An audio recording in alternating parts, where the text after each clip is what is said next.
Welcome, first-time listeners and returners to the Sports Deli, where thoughtful conversations and insightful guests are always tops on the menu. Join myself, Hootie Hoot, as I continue our discussion on contemporary social, educational, and sport issues. If you want to send me an email, feel free to do so at thesportsdeli@gmail.com or DM me on Instagram at Mike Hootner or on Twitter at Michael Hootner. Now grab your favorite bagel or deli sandwich and your favorite beverage, and let's do this together in the Sports Deli.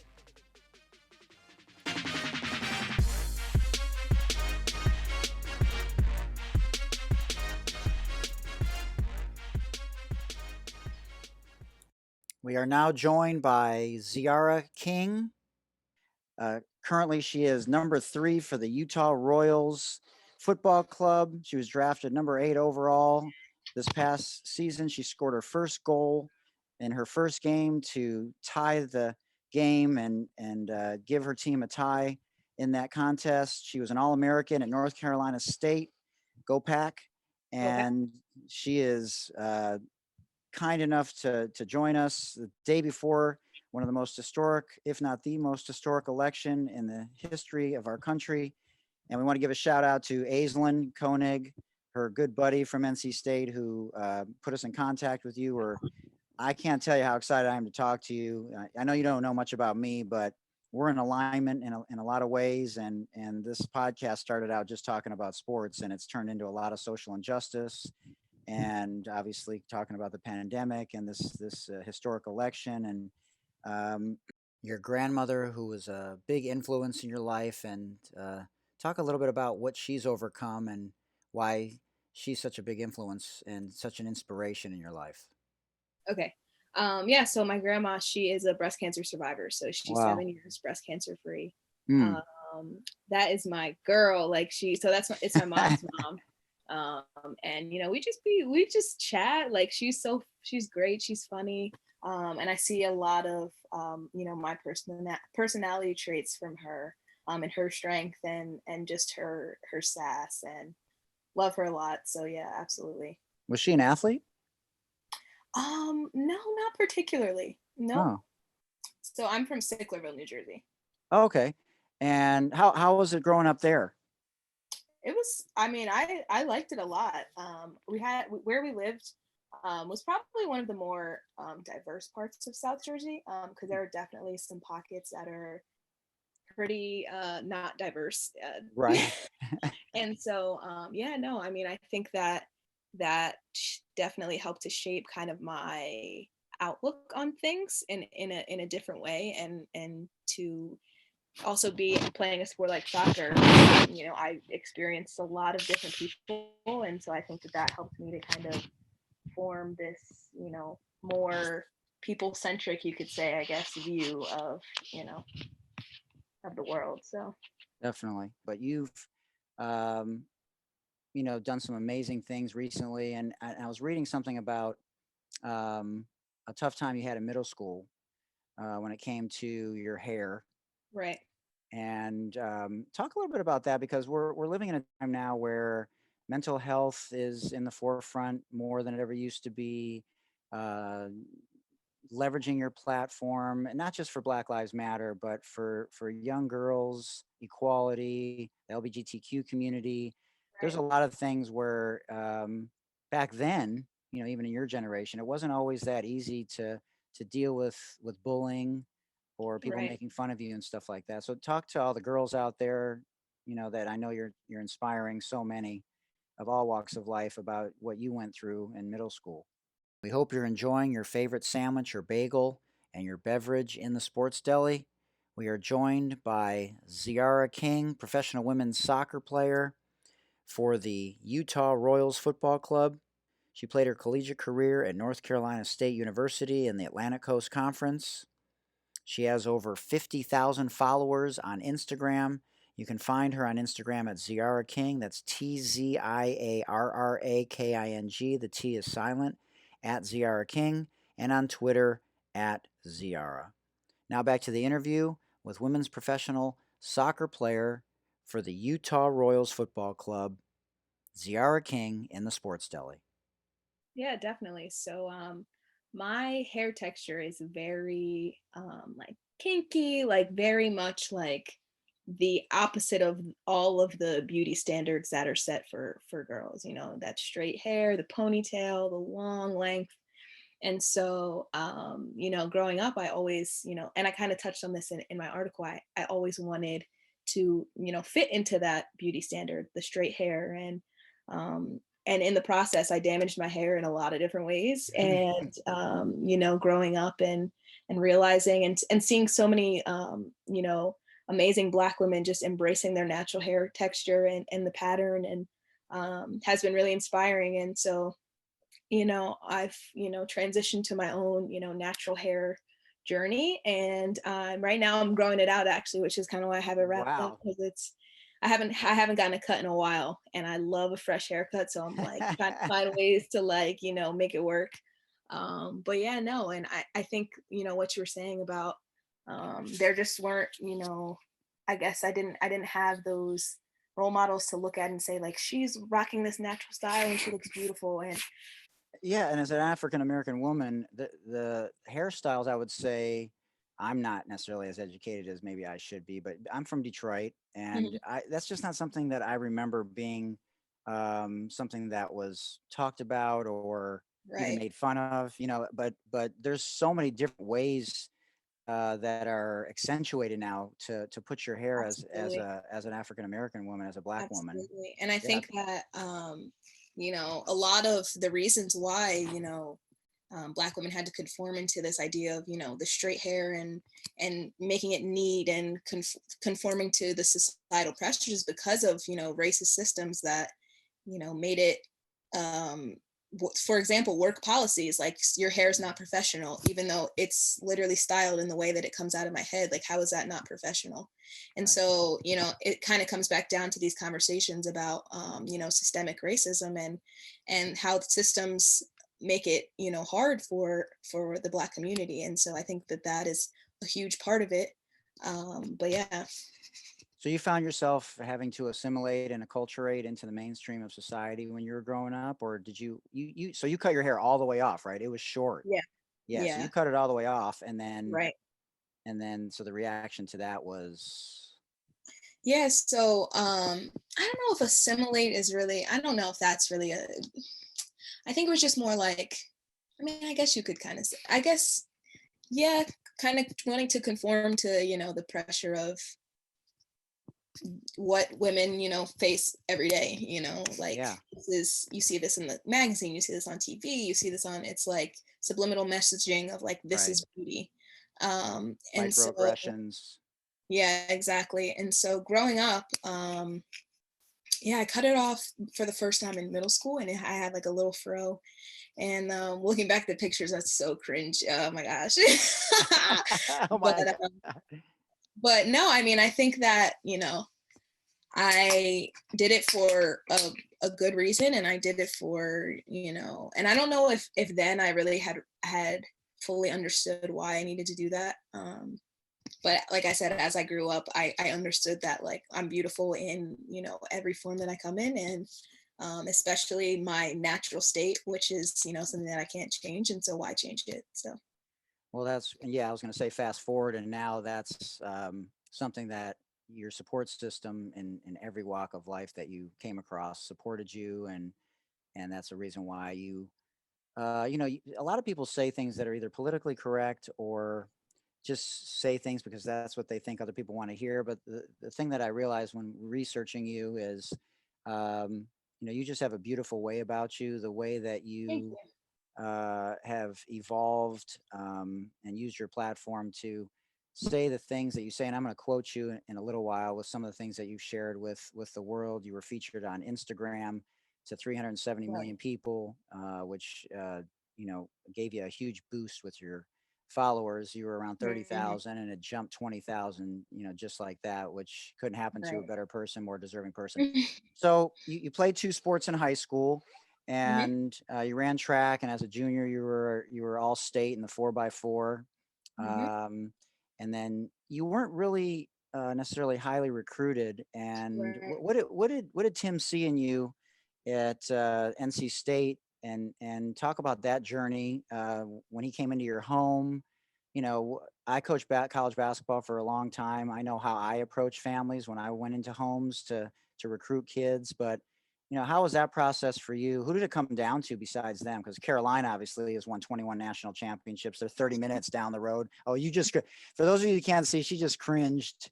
Even though It was just a laugh. It was just a giggle. it's just a giggle. Even though one of your teammates on the Utah Royals right now is from Tobacco Road. But anyways, talk about that process and how that was for you looking back on it, because it went quick, right? It's 4 Yeah. years Oh went my, quick. so fast. Like, yeah, no. So actually, it's funny. So Tim, when Tim was recruiting me, he actually recruited me by accident. So he was He was at, watching someone else. yeah, exactly. Wow. He was at the same tournament, and I don't even think was there to watch me. And he just saw me and was like, um, "We need to get this girl on our team." And so, Wow. honestly, like when he had first reached out, I had never even heard of NC State. I was like, I don't even know about this school. Like, I'm not really interested. And my parents were like, no, like just check it out. And so I looked it up, and it was like in the ACC, and I was like, okay, like that's a good conference. Like, and so when I went down to visit, I visited West Virginia first. So I hit West Virginia, NC State, UNC Wilmington in like the same trip. Mm. And Those are three so different I went to schools. West Virginia Wow. first, and West Virginia was so beautiful, and I was like, Yeah. wow, this school is so nice. Their facilities are brand new. Of course, it's like kind of like out in the middle of nowhere, but like so nice. Yeah. And so I was kind of between those two. And just the final piece was like, I liked that Tim's vision for where he wanted the program to be was, like West Virginia is pretty established. Like it was like, you'll come in and maybe you'll play, maybe you won't. But like at NC State, it was like, we need you here. And I like that feeling of like feeling like wanted, I guess, and like that I was going to have an impact. And How many also games did that, they win the year before you got there? I think they went 0-10 in conference. Right. Like Yeah.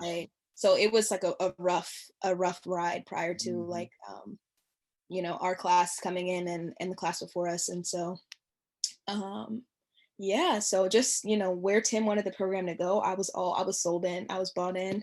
I've always kind of had like the underdog mentality. And so, going to state and every game, being counted out was super hype for us.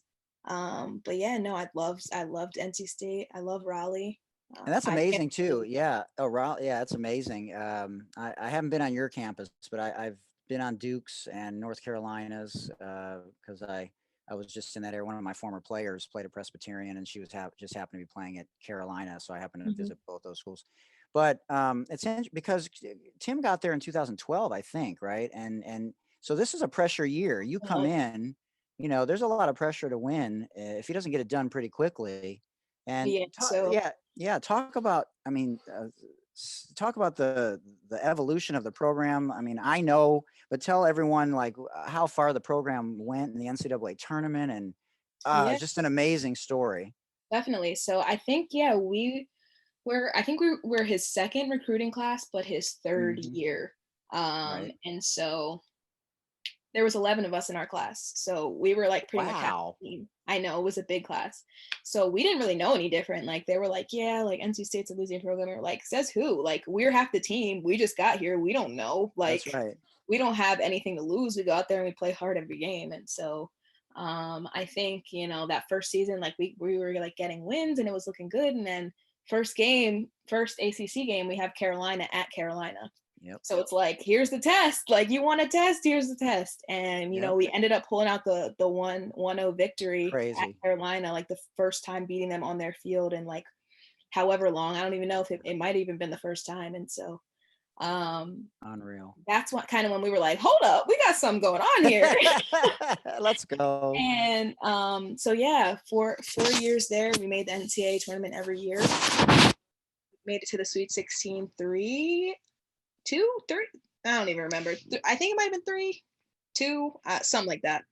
But yeah, no, like we had some really good runs, some really some ups and downs for sure, but massive strides for the programs for how the years prior had been. And I think we kind of put NC State back on the map as One of the top programs. So. Yeah, definitely. Well, that's just to be a pioneer. I played on the first team in the history of my basketball program at a small school in Baltimore, Hmm. and I know what that feels like. Big fish in a small pond kind of thing, and building it and looking back on it now. So that's something that nobody can ever take away from you, Right. and that's just a special thing. And you obviously had a lot of accolades. You were not only the ACC Women's Athlete of the Year in 2019, but you were the NCAA Women Athlete of the Year named in 2020. Just an unbelievable honor, well deserved. And you're hopefully you have aspirations. We'll talk about that a little later in terms of the Women's World Cup in 2023. So tell us some good stories about you. You were really durable. You played in. Did you play in every game you ever? You didn't start in every game. You started in almost every game. But did you miss a game? Because I didn't find anywhere where you missed a game. I missed one game One. because I Okay. got a red card. So just one. Wow. It was, Ooh. yeah, I know. I was trying to keep it a clean ride, and Wait. I Tell us a story. Tell us a story about what happened. Someone tripped you, or oh, what happened? it's funny. It's really not funny. It's bad. It was bad of me. But the funny part of it is it was actually a game in Jersey, and it was Oh at no. Monmouth, which is one of the first schools that like ever recruited me. So it was Yeah. just so like my whole family was there, my friends, Oh everybody no. from Jersey was in the stands. It was the first half. This girl just made me mad, and I just elbowed her in the back of the head, and I got a red card, and I was literally Oh. out, and they were like, you have to leave, and I was like, but I need to watch the game. They're like, no, you have to leave, and I was like, but like I want to watch the game. So I got to Oh. stand outside the fence and watch. Oh But no. it was rough. But that's the only, so the game after that Wow. was the Yeah. only game Right. I missed at state. So Incredible. You are listening to an interview with Tziarra King of the Utah Royals Football Club, a member of the National Women's Soccer League, the highest level of women's professional soccer here in the United States. And now back to the interview with Tziarra King in the Sports Deli. So your journey through North Carolina State led you to where you are now. And talk about the season. Obviously, as a team, it was a learning experience. You guys grew. Talk about how that was because you didn't finish in terms of the standings, where you wanted right, to necessarily. But talk right. about your first year as a professional women's soccer player. Yeah, definitely.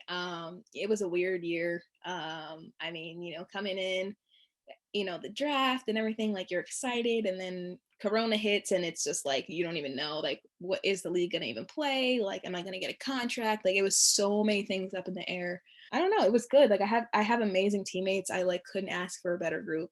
I'm so thankful for that because like you never really know, like, No. especially like you're going into the pros, like it's cutthroat. Like, this is a Mhm. job now. This isn't just like, you know what I mean?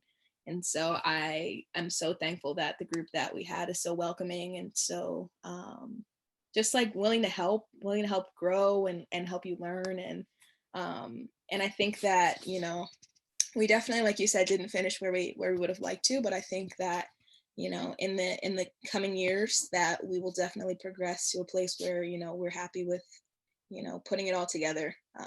So yeah. You guys didn't really have the opportunity to do much. You were in Utah. How did you like Utah from what you were able to see? Because you were tested every 4 days. Right. You didn't sort of a bubble, an unofficial bubble, I guess. How was that part of it? Yeah, it was interesting. We got kind of lucky that it was in Utah because we got to stay in our own apartments, as opposed to other teams traveling and having to stay in hotel rooms. But yeah, I mean, Utah's beautiful. The outdoor activities and the parks and the mountains, so Mm, nice. Haven't gotten to do too much. Definitely have felt the lack of diversity and um the presence of like religion and how that intersects with state. And mhm. but I mean, I think for the most part, like I said, I was really only hanging out with teammates or at the facilities. So yeah. So you're really active on social media, obviously, as a Black woman, as someone who is passionate about a lot of things. And when you were featured on Instagram, that post got you 500,000, roughly 500,000 likes, which, it is what it is, but it's more about um, using your voice and your platform to not only inspire the next generation, but to overhaul a system that has been in place for so long. And I think the perception is, when we talk about systemic racism, we think more about men because it's the talk that you have to have with your kids about, if you get pulled over, and we don't necessarily think of black women necessarily the same way as we do black men. So talk about what your message is with regards to oppression, systemic racism. We've had a lot of guests on that talked about mandatory minimums and three strikes and you're out. Laws that are in place, in terms of prison reform, educational reform. If you were, hopefully in Biden's and Kamala's ear on January 20th, what would you ask them to do first to help change the narrative in this country? Yeah, so going back to your initial question, I think that I 100% had that same conversation with my parents, how to, you know what I mean, how to conduct Mhm, yourself, if you're pulled mhm, over, how to, all that stuff. I think that's definitely not a gender. That's a everybody conversation in the Black interesting. community.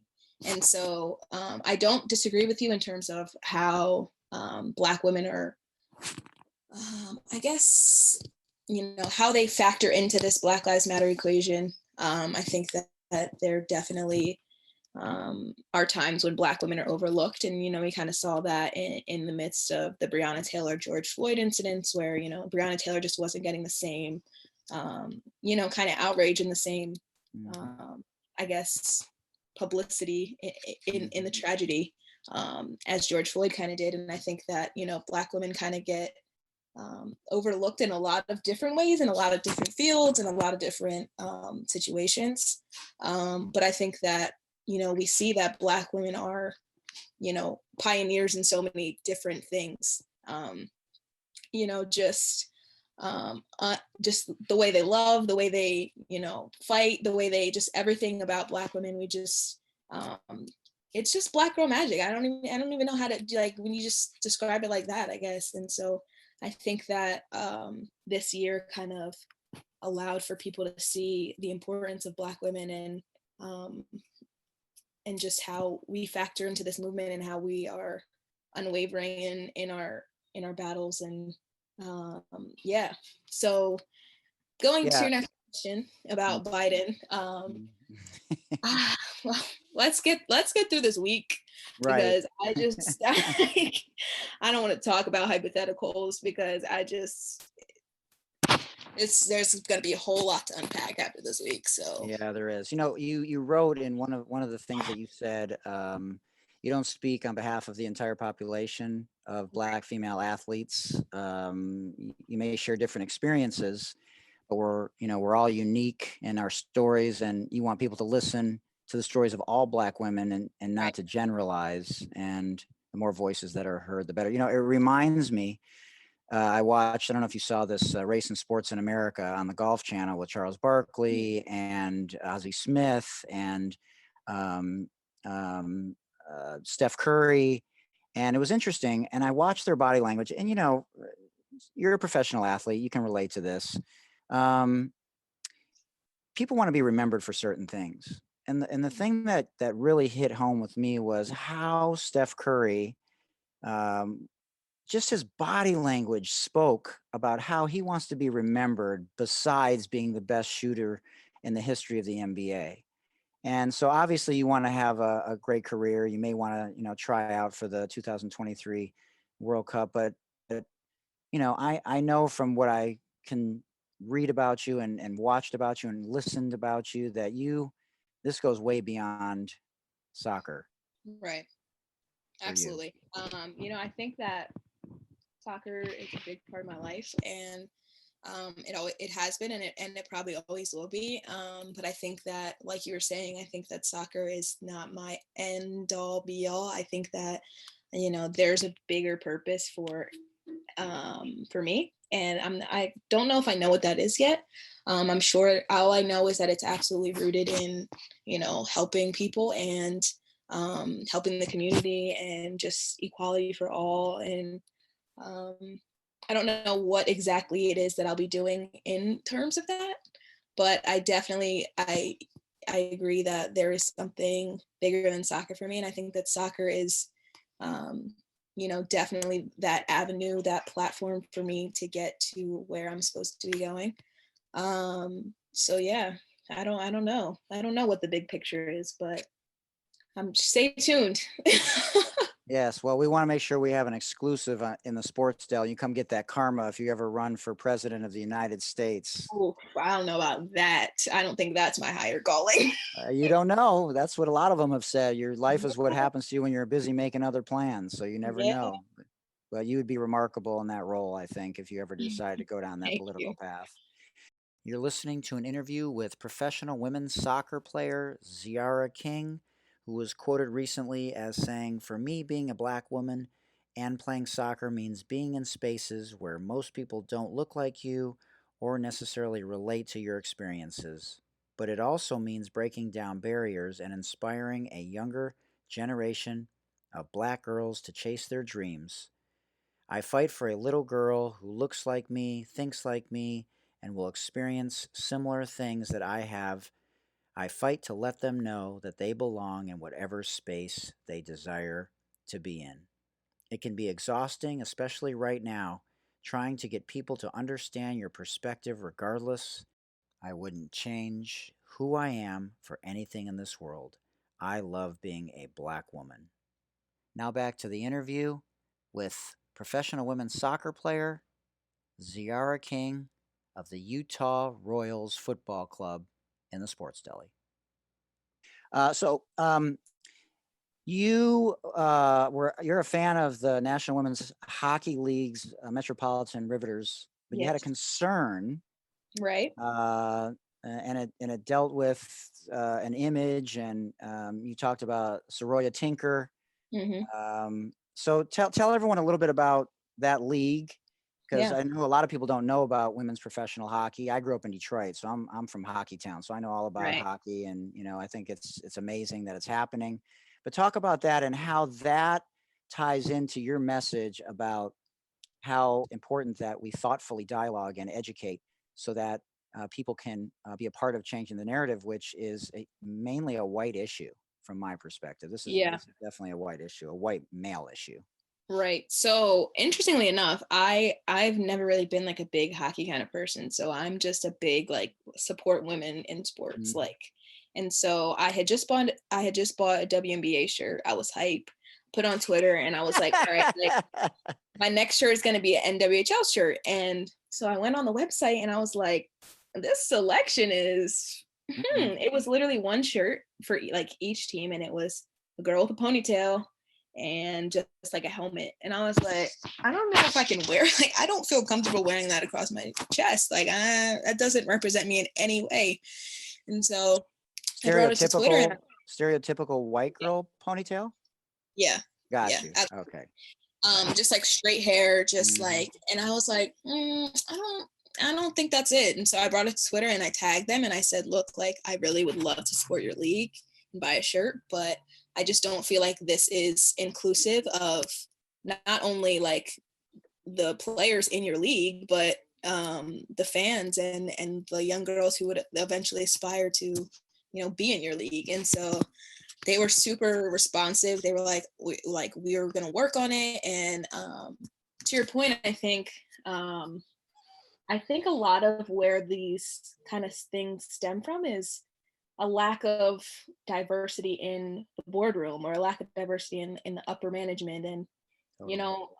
or in the creative spaces. And I think that when you have those people that are living like the experience, you know how to address and make it inclusive before having to be called out, which I mean sometimes that's what you need for growth, but sometimes like it's not needed. And so Yeah, they were super responsive. They kind of involved me in the process when they were making the shirts. They like sent me the designs beforehand and were like, "What do you That's think?" so I great. gave them some feedback. I was like, "Okay, maybe we should change this to make it more." And so it was a.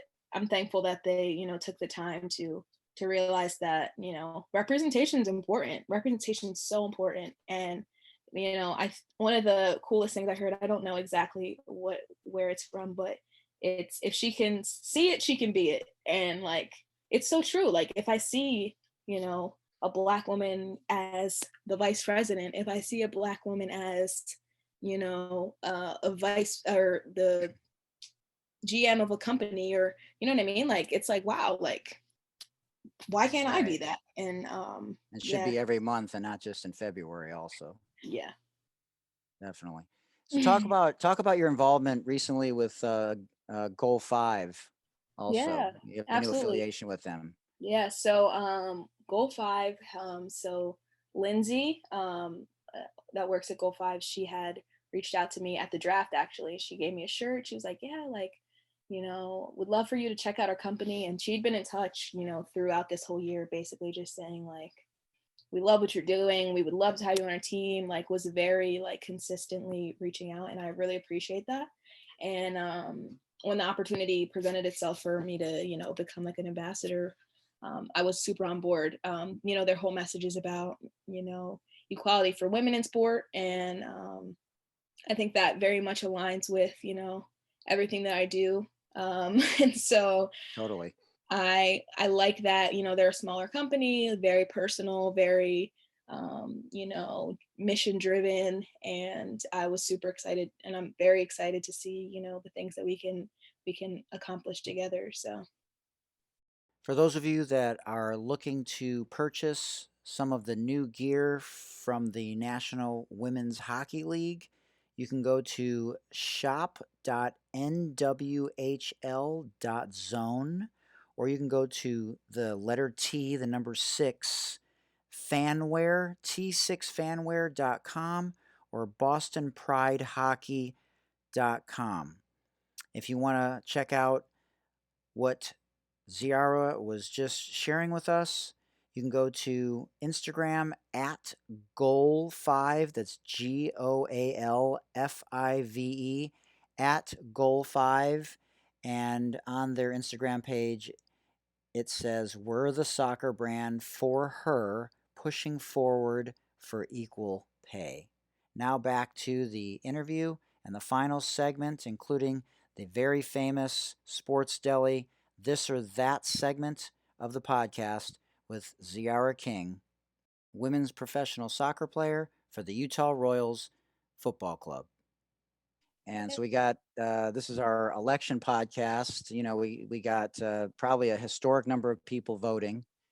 You voted already? Are you going in person tomorrow? absolutely. Or No, I dropped mine off at the box last week. So beautiful.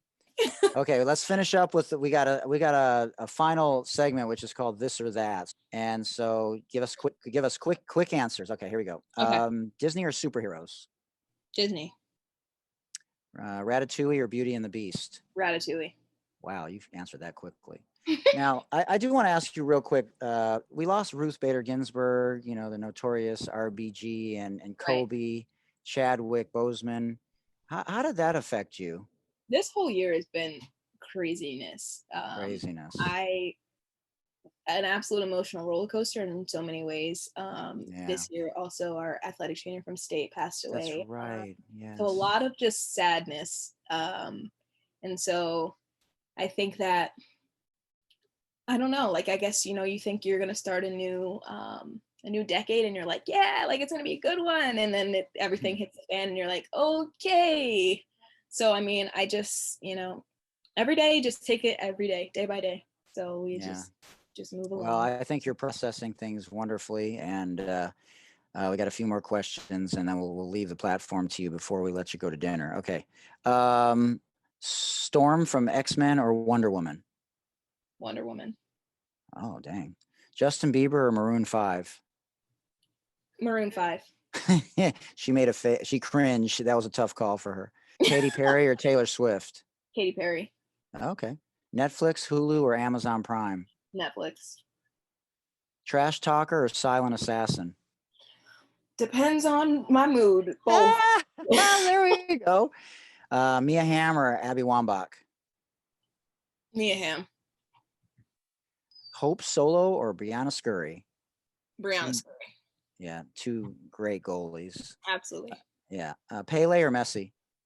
I got to go with Pele on that one. Wow. Okay. Russell Wilson, an NC State grad, or Lamar Jackson or Patrick Mahomes?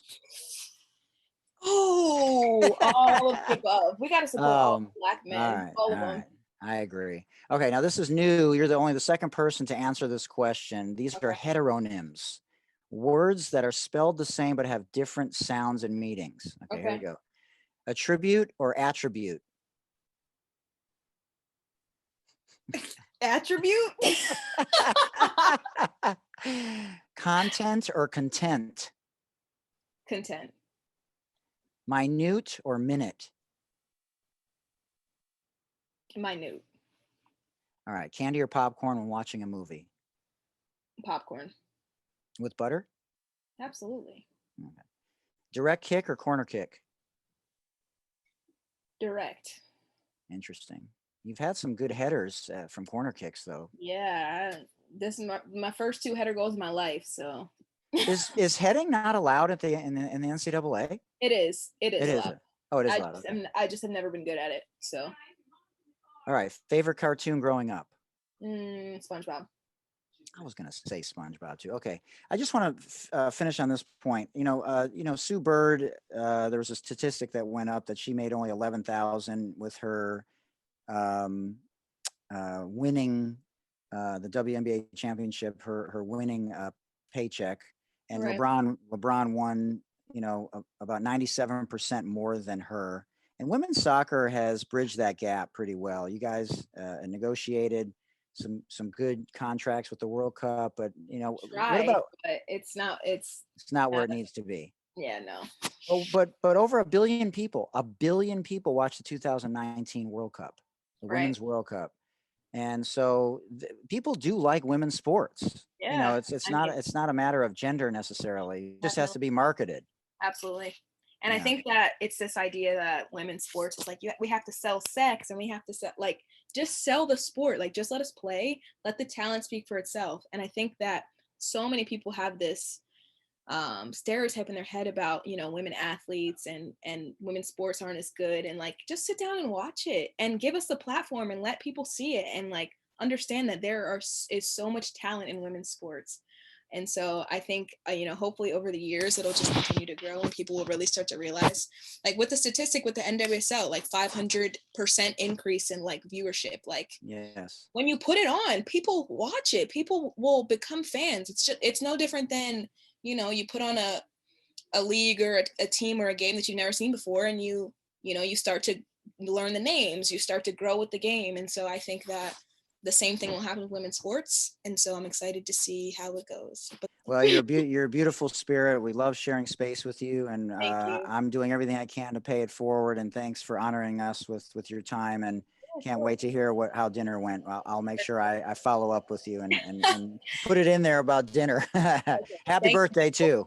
All right. I'll tell her. All right. Sounds good. Much love, much respect. All right. Talk to you soon. All right. You're welcome. Thank you. Big ups, mega kudos, and much thanks to Tziarra King, professional women's soccer player, for joining us here today in the Sports Deli. This has been the 2020 election edition of the podcast. You can always find Tziarra on Instagram at Tziarra King. That is TZIARRAKING, or on Twitter at Tziarra, TZIARRA. You can always send us an email to thesportsdeli@gmail.com, thesportsdeli@gmail.com. You can find me on Instagram at Mike Hootner or on Twitter at Michael Hootner. Until next time, don't forget to vote. Black Lives Matter. Thanks for joining us again in the Sports Deli. For Dr. J and Coach K, this is Hootie Hoot. Peace.